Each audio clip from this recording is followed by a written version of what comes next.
Hi,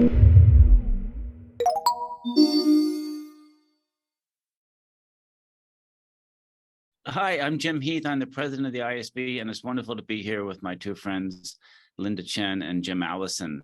Linda is currently CEO of Apricity Health, but previously she was at MD Anderson Cancer Center, and before that she was up in Boston, where close to the heart of the ISB, she was the director of the data sciences unit of the Cancer Genome Atlas project, which a big chunk of it happened here in Ilya Shmelevich's lab. Linda is a member of the Institute of Medicine and is an advocate for the topic we're going to talk about today, which is the divide between rural and urban healthcare in oncology. And in the center of my screen is Jim Allison. Jim is an immunologist, and he's professor and chair of immunology at MD Anderson Cancer Center. Jim is known for two things. First, he's in many ways the pioneer for immune checkpoint blockade, which has completely transformed cancer care, and for which Jim won the 2018 Nobel Prize. And the second thing he's well known for is he's a blues harp player. And I've experienced both of those in good ways. So we're here to talk today about the disparities in cancer care and really what that means in terms of clinical trials and many things, and maybe solutions for this that exist across the urban-rural divide. So maybe, Linda, you could say a few words on how you see those disparities. Certainly. Having been both a private practice physician at the very beginning of my career and then spent the last 2 decades primarily in academic research center, I think it's very clear that the faster the cutting edge of medicine in oncology, for example, advances, the harder it is for the real world practice to keep up, because there's just not enough time for that adoption and experience to be gained. And as a result, because of that lack of adoption lag, and also, the lack in experience of the clinical team that's in real world practice, the patients that are being treated outside of these premier academic centers suffering from, less up-to-date care and less intensive care and poor outcomes. And that has to do with, it's a system problem that will take many solutions to address, but it's certainly something that the gap is widening as the science advances faster and faster. Well, something that's striking is, so as a community of researchers and practicing oncologists, the mortality rate from cancer has been going down, but it's been going down a lot less in rural communities. And that divide has been growing over time.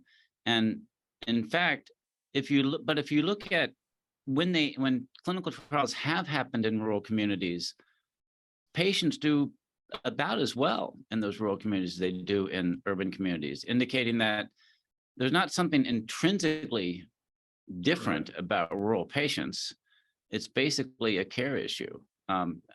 Jim, maybe you could say some words about clinical trials and difficult settings. Yeah, I could talk a little bit about checkpoint blockade in particular. I mean, it has revolutionized treatment. For example, in melanoma, which in 2011, when the first immune treatments were approved by the FDA, the median survival was 7 months.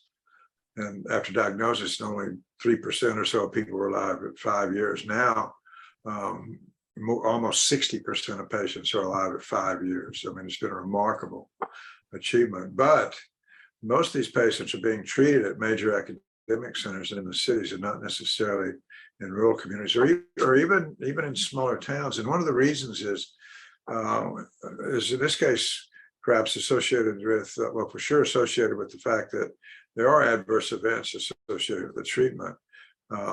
They're troublesome. They differ from patient to patient. And so it takes a while for a physician to get used to them.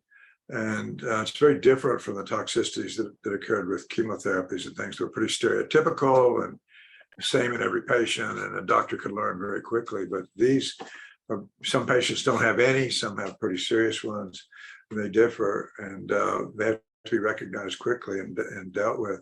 And it's just a lot of physicians, I think, just opted out. They're not willing to take on those additional burdens, and so they just don't adopt the therapies in their practice.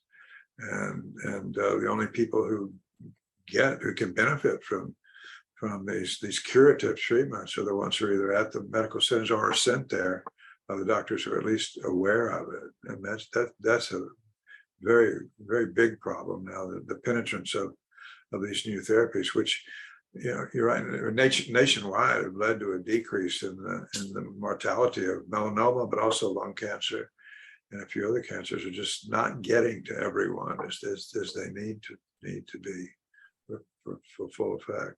And there's a whole train of therapies coming down the track. Right. And you know, and some companies have begun to insist that their trials have a more representative demographic. Isn't that right? Mm-hmm. But it's not really the norm yet, and it's not easy to do. No. Well, also, I think, as Jim mentioned, these toxicities are different from, chemotherapy that's been around for 50 years, and there are plenty of experience knowing how to manage them, starting with the nurse all the way up to the oncologist. But that's just not the same with these newer therapy that's curative. And so, the idea of being more proactive in monitoring and knowing when a headache or a cough is serious versus not serious. I mean, that experience is critical for, a team to manage the patients. Without that, they just don't have the resource to keep on top of everybody. And consequently, as Jim said, they opted not to, prescribe those therapy or send the patient to, major academic center for them. But then, there are many patients that even if their physician referred them to a cancer center, they cannot afford to go to, for a number of reasons, social drivers or health outcome, and they just can't do it. So therefore, they're not benefiting from this curative therapy. So I think what you are bringing out here is the aspect of what I call clinician drivers of inequity that often doesn't get the same attention as the patient's social determinants that clearly affect outcome. But I think we should remember, when you don't have the same experienced team, when you don't have enough nurses, you just can't deliver the same level of care if you have all of that resources in place. And over the, I guess at the start of the pandemic, I had some conversations with folks who were, in decision-making roles in the Providence healthcare system. And of course, at the time, it was basically a hurricane. Clinical trials were shutting down, cold clinics were shutting down because of COVID. And people were beginning to think, what does the world look like post-COVID? And, the healthcare system's really been built up around, and oncology especially so, around these major high-tech surgical centers,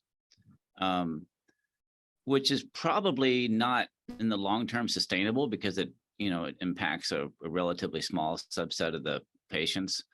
And it doesn't really take advantage of the technologies that we have the ability to take advantage of now. Right. Have you all been doing clinical trials where you're using some information technologies to access patients in ways that maybe was previously done through clinical visits?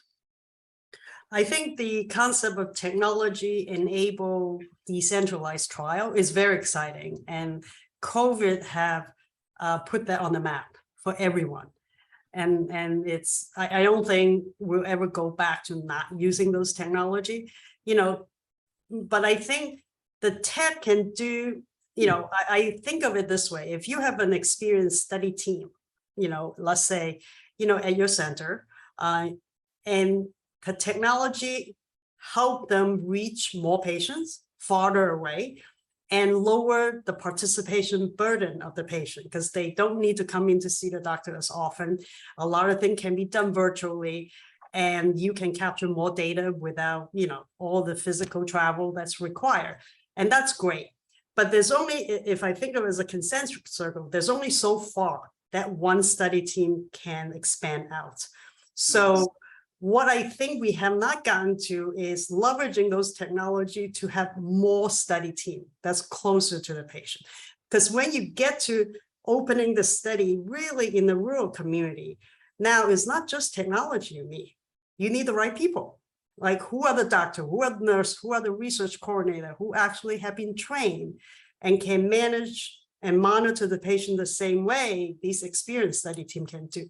That part, I don't think is a pure technology solution. Technology can help, like decision support can level set the experience of a well-trained clinicians, give them the experience, guide them to adhere to best practice guideline. So it's very powerful to as a tool to help everybody practice at the top of their licensure.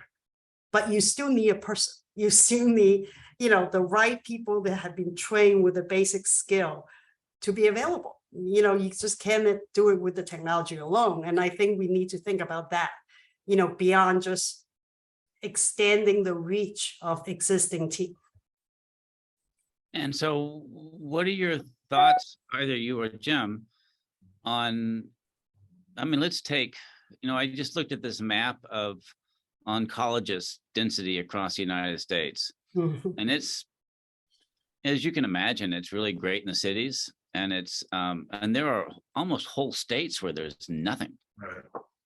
Yeah.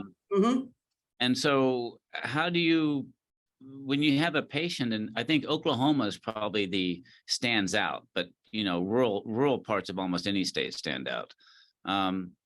When you've got a patient that would need, say, one of Jim's therapies, how do you bring the team to that patient? Well, I can tell you how I think about it, but I would say that this is definitely not a proven solution because no one have successfully done this. Right. I think we need to really expand this concept of team management, right? So think about all the IO-related, immune-related toxicity, that needed management. But if you knew how to identify them, and if you're aware of the best practice protocol guideline that tells you how to manage them, it doesn't necessarily need the oncologist to do it. In fact, oftentimes you don't need the oncologist. You need non-oncology physician to take care of those toxicity. So how do we expand the oncology care team to include your primary care physician that can manage a lot of the basic symptoms that every cancer patient gets? How do you get your rheumatologist, your gastroenterologist, that's more local to participate? And importantly, how do we filter the 80% of symptoms management, which is very mild, non-acute? How do we leverage extenders? How do we leverage primary care internists to do those? But that changes the whole culture because, it's once a cancer patient, the oncologist becomes everything to that cancer patient, which doesn't make sense. And we don't have enough oncologists to do it. So we have to change the culture. And I think technology can serve the role of making sure there's continuity of data and sharing the information and still putting the oncologists, I call them at quarterback positions, but allow other team, extended team to help take care of patient. Then, a patient in Oklahoma may have an internist. And if that internist is connected to the oncologist and is getting support, whether it's through machine, like AI algorithm, or whether it's peer-to-peer consult, when they need a problem, answer, but they can physically spend the time and effort to take care of patient. Then at least it gives you a chance of allowing the patient to benefit from these novel therapy like the checkpoint blockade, even though they don't have an experienced oncologist locally. So, Jim, what do you think this would mean for clinical trials. I mean, that's the place where patients really get to take advantage of, what is the state of the art, the kind of things that come out of your lab or our labs. Well, it's I think it's easier to deal with than some of the more traditional ones that require a lot of hospitalization, because typically these new immune therapies are done as outpatient treatments. And so it's just during the initial part when the patient's being given it, then they can go home. The problem is adverse events that may happen, when they're at home. It can get quite serious before their next scheduled visit, let's say, to the back to see their doctor, or even if that's by telemedicine, which it could be. We need to take more efforts to train the patients, to teach them how to recognize the difference between mild diarrhea, let's say, that they might get from too many jalapenos on their enchiladas or something, as opposed to a real colitis event that's happening because of an immune,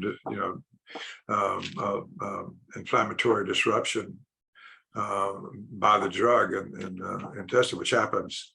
It's one of the most frequent adverse events associated with these therapies, and can result in a perforated colon if not treated properly and quickly. It's just a matter of recognizing what it is and getting back to the doctor and saying, okay, and usually that says something like, well, if you have something last more than one day, you need to call me and we'll talk about it, and then I'll treat you with the right stuff. You're not going to get it at the local pharmacy or the 7-Eleven down the street buying something over the counter. It's going to take something more serious than that. But it's a matter of recognizing that and having a network of outreach that can deal with it, perhaps even ways of getting blood samples or something taken remotely and dealt with. But I mean, the good news is, like I said, the treatment, the patients don't have to be in the hospital for a month. Right. They're treated, they'll be in the hospital usually for an afternoon. And then barring events, they can go home, but they need to have some way of getting back in touch if something happens that needs attention.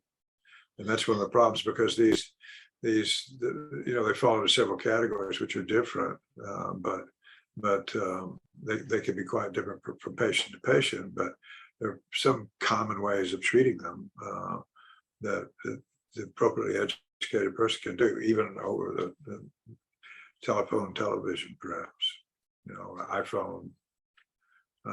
Is it a challenge? I mean, I think this is an education of patients or, limited research, but is it a challenge to get an oncology patient who's out in, I don't know, Lubbock or somewhere? Probably Lubbock actually has a medical center close by, but because of Texas Tech, but you know what I mean, McAllen, to get them to, they've got to they got to participate in this a little bit, because they've got to reach out to the physician. They've got to have some tech savviness, to take advantage of the network of support that would be available to them. That needs to be, I think, an inherent part of the treatment process, is providing them with that training, be it in the form of short movies on their iPhone that describe the difference between a regular diarrhea, for example, and something that's going to turn into colitis, or regular cough and pneumonitis, or any of these other things that occur. First of all, education that way in the hospital, but also reinforced by a little movie or something they could take home, and phone numbers to call, or and I think Zoom numbers to drive them. Yeah. No, I think we actually have to have phone number or iPhone. I think the education of the patient is going to be really important, because at the end of the day, they have to tell you what's bothering them. And if they have this mentality, from the chemotherapy days where, you're supposed to tough it up because you are on chemo, and you shouldn't be complaining. You're lucky that you're on chemo and it's going to save your life. They're not going to want to complain about having symptoms. And so that is an education, right? You have to teach them that it's actually good for them. This is not bothering your doctor, But at the same time, we also need to make sure that, if we teach the patient, they should report to the doctor any symptom they have. We don't want your doctor to be called every Friday night, 11 o'clock or 3 a.m., just because someone has symptoms, right? So we have to also change our system to support the clinician. Otherwise, they're going to have burned out. They have a lot of fatigue. They can't deal with all this stuff.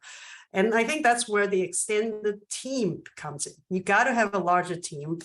On clinical trial, let's say at MD Anderson, the PI give out their phone number, and the patient will call them. That's great.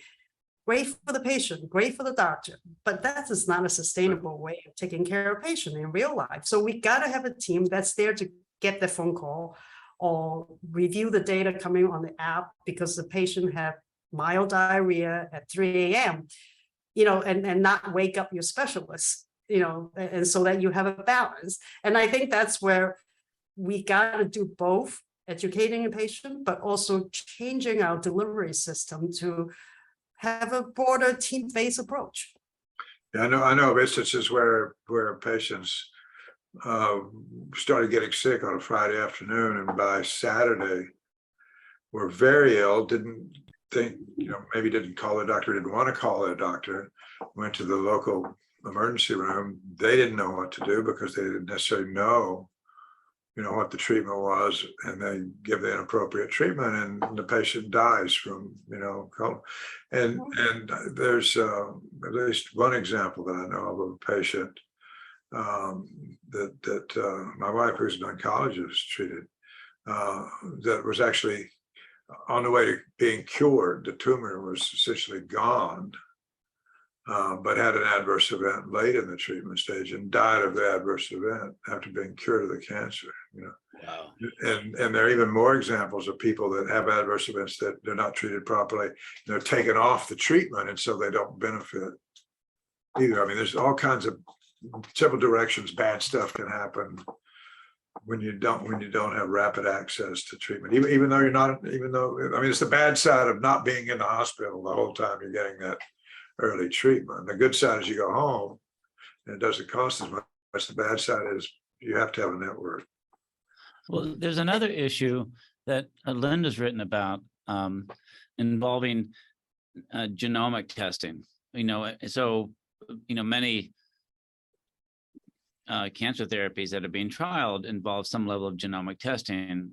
The Providence system, which I'm not a part of it, but we're affiliated with it, they've actually done a pretty good job of genomic testing across the board that allows you to find a patient with a particular mutation and a particular cancer and a particular stage and et cetera.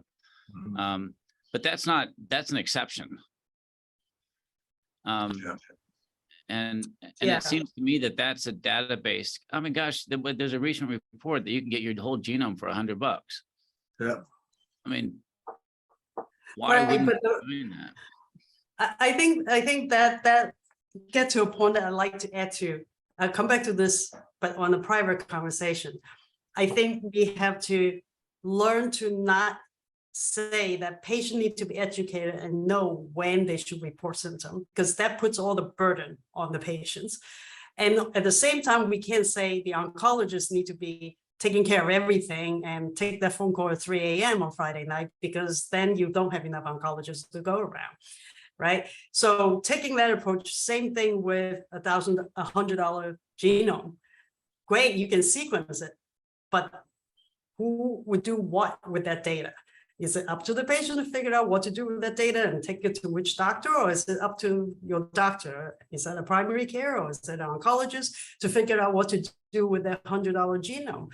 And so that's the disconnect, right? The technology can do a certain thing, but that doesn't mean it is translated into action. And without action, the patient actually don't benefit from any of these technology. And we forget that, the doctor can't do everything, just like you can expect the patient to research and understand how to share their data with which physicians.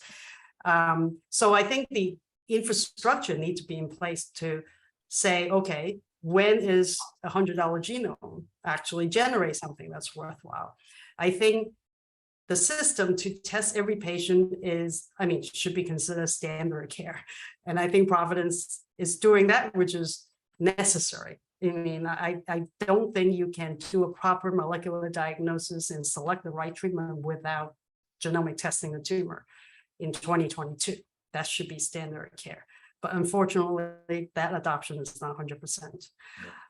But the other point that I also think we forget is we also need to bring that genomic study to broader population, because as Jim said, eventually we like to know why some patients have diarrhea and colitis and why some don't, and why some patients respond and others don't. And the only way we can learn that is by researching those patients. And if we're not getting sample from 80% of the patients that are put on this checkpoint blockade, whatever result we learn are probably going to be biased. And so the question is, how do we really better understand why some patients respond, why some patients succumb to toxicity? And that means we have to figure out a way to get research sample from as broad a population as possible, not just the clinical trial population. And that's much harder because it's extra burden. On some level, it's extra burden, and it's hard on the patient, it's hard on the researcher to take that research outside of the academic center and go to the rural community for research. So let's talk about solutions.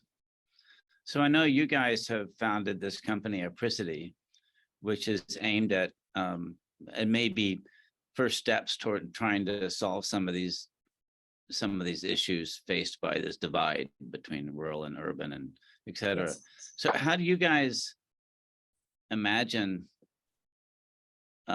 rolling this out? I mean, what have you learned? Maybe describe a little bit about what it is and then lessons learned. Okay.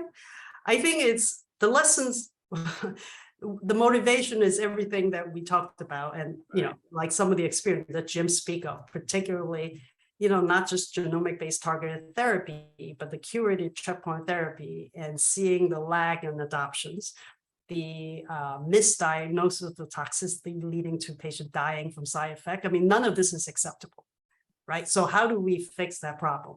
So they came together and think, how do we first think about helping the general oncology practice, particularly in the rural community, help them deliver care that's more like a clinical trial. In other words, if we think about clinical trial being the benchmark, what are the things we do in clinical trial that we know give the best care to patients? How do we use a combination of technology and novel delivery approaches to lift the routine care closer to it? It's never going to be the same, but closer to it.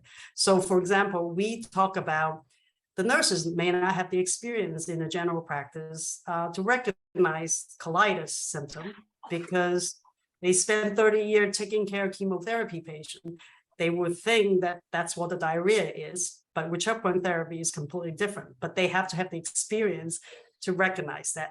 And we can help that nurse recognize it by putting a decision support system behind them, right? And I think of that technology as sharing the experience that the academic specialists have gained and sharing it with their practicing nurse. So that's one way we can help that.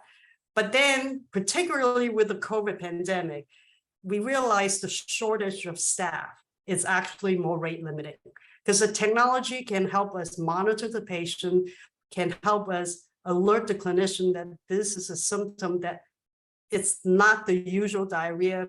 You got to think about colitis in the context. We can do that with technology, but if you don't have doctors, you don't have nurses, it doesn't matter. Nobody's acting on that piece of information. And so I think the technology community needs to recognize that as good as the tech is, we need people to deliver care. And when you have shortage of caretaker, the patients are not benefiting. So we are actually then developing a staffing model so that we actually have nurses who can act on these symptoms. And basically, they serve as the filter so that the patient can report and they actually can have that human being who's trained to understand the guideline and respond to that symptom. But that nurses can also filter out all the low acuity stuff so that you protect your specialists, so that only things that you meet your oncologists deal with are escalated to them, so that you're not well, otherwise it's inefficient and you get burned out. So that's the service that we created as a way of bridging the gap, providing the staffing, the knowledge, and the standardization that is typical of a clinical trial, but doesn't happen in real care, but bundle that together as a service that routine practice can, use to sort of become 24/7 for their patients. And so that's the first part. And then once we build that, we believe the next step is the ability with that connection, we can begin to, for example, think about a different kind of research that is relatively low burden that we can introduce into that community and expose those patients more to whether it's clinical trial or genomic research to address, the other aspect of the disparity we talked about earlier. So let me ask Jim about this. So let's say you have this framework of at least some, I guess, enhanced support for these patients through caregivers that are trained to recognize symptoms in their context and to know when action is required, when a specialist is required, et cetera. So if you've established that framework, that seems like a toehold on actually bringing additional benefit into those, healthcare settings, which, could be someone's home, but it's kind of a starting point. Right, exactly. I mean, the first level I think would be to provide a communications network with, aided with perhaps little short movies and stuff on an iPhone or something, a number or whatever to call and say, I've got this, I think it corresponds to what you, and they get talked through it, and they can say, go to the hospital, give them an address, and they can contact the hospital as well and tell them, this is what we recommend you do. It's still the doctor's decision, but there is a literature that can demonstrate this, and this is what you ought to do. But then the next step would be, and something that we've talked about is perhaps at that early stage when something's happening is when, with research, you might be able to tell how to, more objective way of finding it. So send a phlebotomist out, to their house, get some blood specimens, so whatever kind of specimen you need that's, minimally invasive, and get it into a laboratory to be analyzed. It could include sequencing, whatever. But just, and then perhaps there could be biomarkers come out of that. You would learn them. Oh, this is in regular people. This is a marker that we can tell when somebody's going to go down this really bad road or not such a bad road, and decide therapy's best on more than just a conversation with a nurse, and then perhaps also at another level lead to blood markers that could tell what the next therapy should be, that the cancer is recurring as well, and you need to think about changing the therapies. So it opens up these sort of remote trials where the patient doesn't even have to be in the hospital at all. They're there when something changes, they report it. It's analyzed, and can be a whole new way of doing research, not just in adverse events, but relapsing of cancer as well.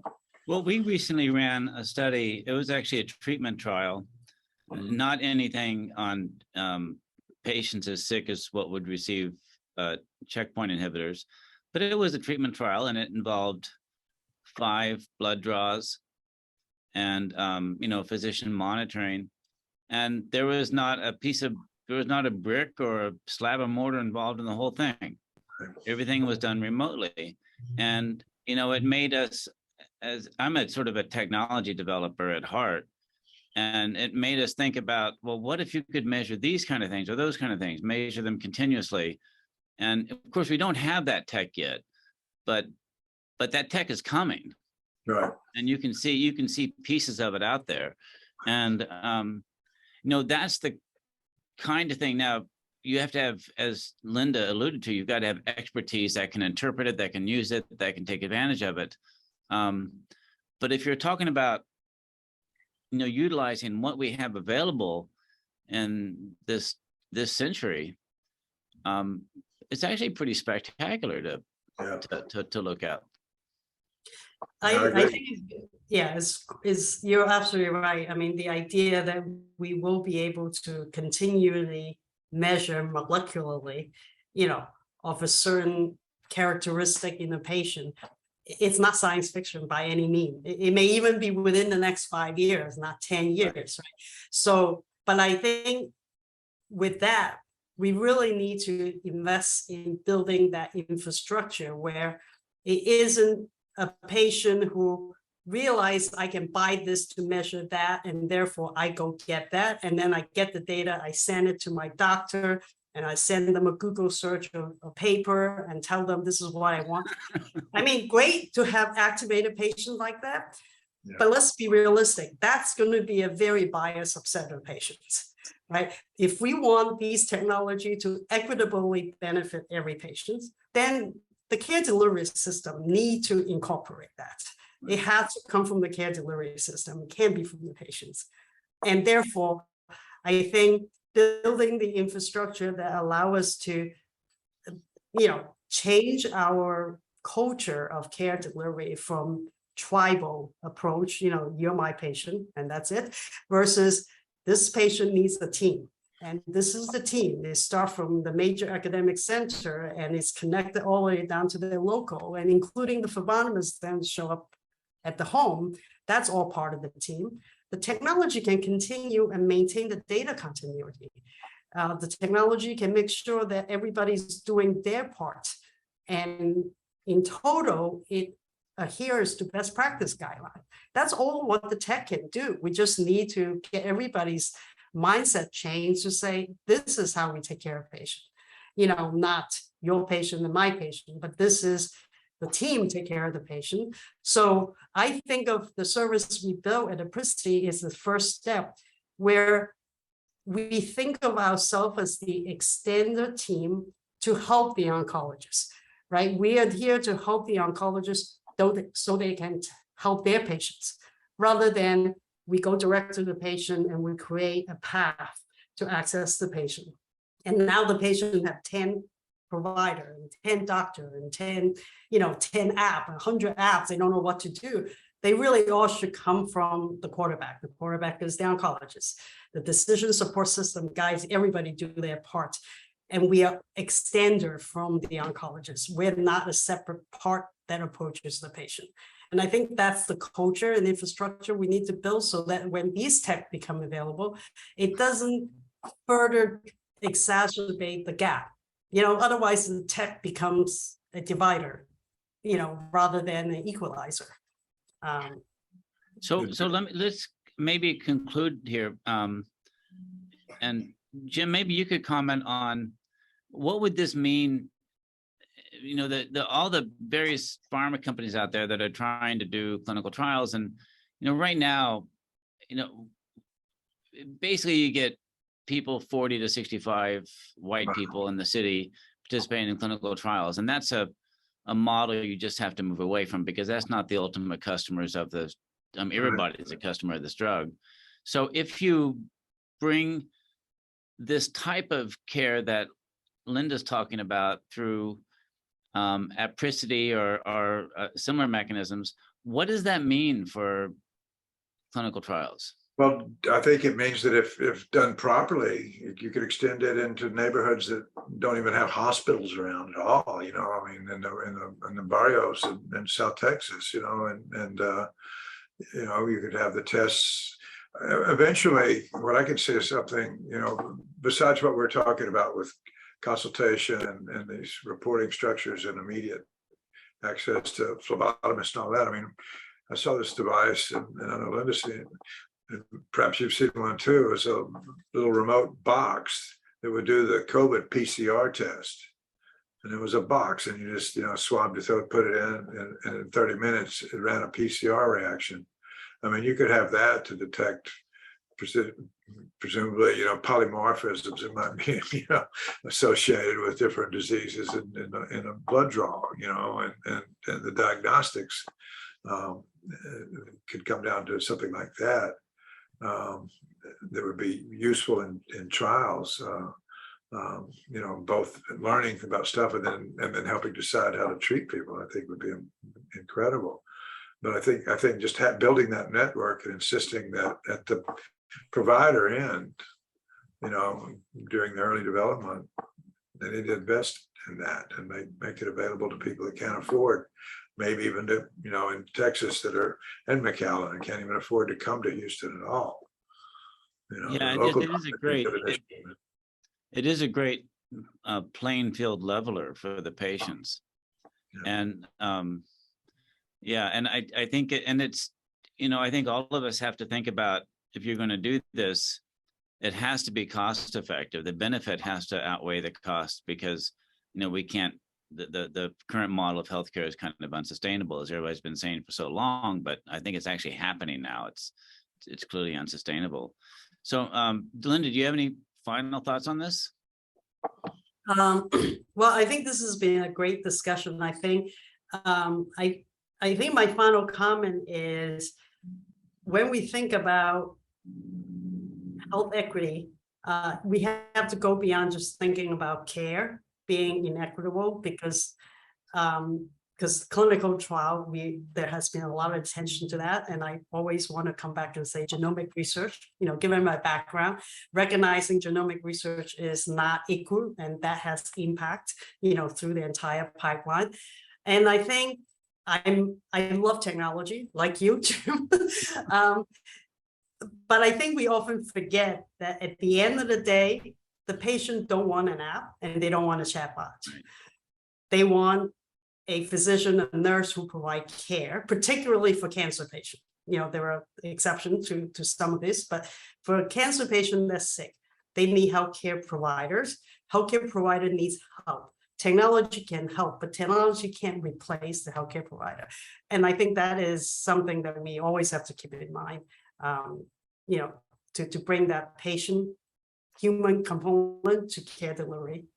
Yeah, this is something I had a conversation with Rod Hochman, who's CEO of Providence. It was his point, is that there's a lot you can do, but in the end, you got to have a caregiver and you got to have that relationship with the patient. But it can be a different model. Right, but in terms of cost effectiveness, well, we have to use technology to maximize what we can get out from every providers, you know, all through the ladder. And that is a cultural thing. And that needs to change. It is. I agree. All right. Well, Jim and Linda, thank you so much for your time. It was a great conversation. I much appreciate it.